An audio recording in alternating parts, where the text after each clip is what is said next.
Rename GST the Debt Servicing Tax by Lee Harding. Canada's goods and services tax now serves but one purpose: to pay interest on its ever-growing federal debt. And, thanks to continued deficit spending, these revenues aren't quite enough to cover the entire cost. This should be a fiscal wake-up call for the federal government and all Canadians. Budget 2025 revealed the problem. The revenues of the GST and interest payments on the debt were both about $61 billion. By 2029-30, the GST will take in $64 billion, but interest payments on the debt will reach $76 billion. Without a slash in spending or an increase in the GST rate to 6 or 7%, this gap will remain indefinitely. This milestone, better called a millstone for its burden, is even more significant when we recall the tax's political history. The GST was sold to Canadians as a way to balance the budget.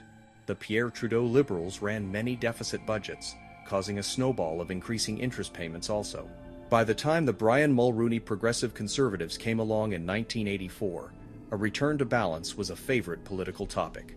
When the government replaced the 8.5% manufacturer's tax with the 7% GST, Finance Minister Brian Wilson pledged, "All GST revenues will be allocated solely to the effort to bring the public debt under control."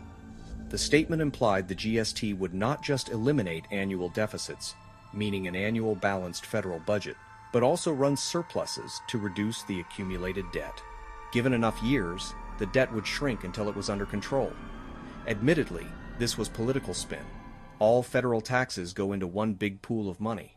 It's also hard to say what under control really means, but it does imply the debt was out of control prior to the introduction of the GST in 1991. Sadly, the Mulroney government never did balance the budget. So much for control. In 1993, the Reform Party ate the Progressive Conservatives' lunch on a platform of debt repayment, while the Chrétien Liberals won a majority. The Liberals floated the idea of tax increases, but a national Axe the Tax tour sponsored by the Canadian Taxpayers Federation proved a nation already upset with the GST had no appetite for more taxes. This empowered the Liberals to slash spending and do what the GST had not. They finally balanced the budget. The federal government reduced its direct spending and its transfers, forcing provinces and municipalities to tighten their belts also.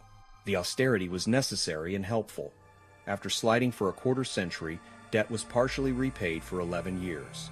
The bad habit of deficit spending was broken, and the wisdom of balanced budgets was recognized by politicians at all levels of government, even if not all provinces consistently achieved it. Regrettably, the common-sense approach of spending within one's means went out the window with the worldwide financial downturn of 2008. The Stephen Harper Conservative government held a minority, and opposition calls to turn on the government taps became too loud to ignore. Reform Party founder Preston Manning said the $55 billion deficit the Conservatives announced in the 2009 budget was pretty scary, but others weren't so sure. NDP leader Jack Layton proposed structural deficits to continue indefinitely to usher in a new era of nation building. Although the Conservatives ran continually smaller deficits until losing power in 2015 and were on track for balance in their final year, conventional wisdom had shifted.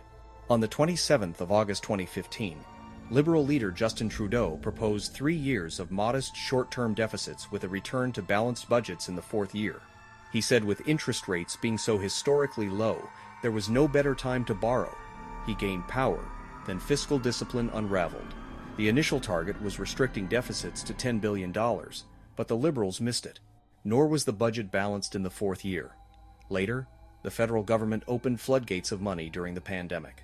Some went to Canadians, some went to contracts with little to no services rendered, and some went to expansive new social programs. Eventually, the government even missed its weak target of a reduced debt-to-GDP ratio. Today, there is neither a worldwide recession, nor a pandemic, nor any other crisis, except trade uncertainty with the U.S. The historically low interest rates are gone. Yet, deficits remain without any excuse left. Canadians still hate the GST, but its rebranding could serve a good purpose. Call it the debt servicing tax instead. Every time Canadians have to pay it, they can think about how government should spend within their means. Even better, they should demand it. Like, share, and subscribe if you like this content.